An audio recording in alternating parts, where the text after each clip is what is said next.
Comme Pauline l'a dit, on va parler actifs numériques, crypto, Web3, etc.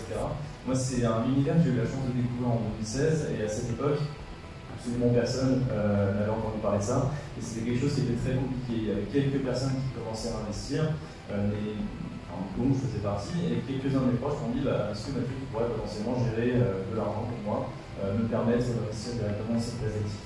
Donc c'est ce que j'ai fait de façon complètement illégale pendant un temps, parce qu'à l'époque, il n'y avait pas vraiment de cadre réglementaire. Donc le cadre est arrivé.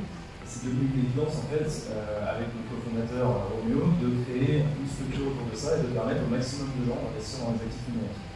Aujourd'hui, mon IVC, c'est une société composée de 6 personnes et on accompagne en fait les gestionnaires de patrimoine, les gestionnaires d'actifs dans l'investissement, dans l'accompagnement de leurs clients, dans les actifs numériques.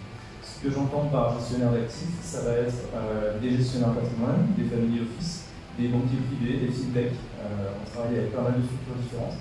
Et l'idée, c'est simplement de démocratiser cette nouvelle classe d'actifs.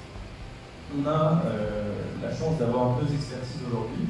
D'une part, on va générer du rendement sur quelque chose qu'on appelle les stablecoins, qui sont une espèce de devise compatible avec le monde des actifs numériques. Et on va faire de la gestion de risque et d'investissement sur la partie active dynamique, donc Bitcoin, Ethereum, etc. Donc vous avez déjà entendu parler.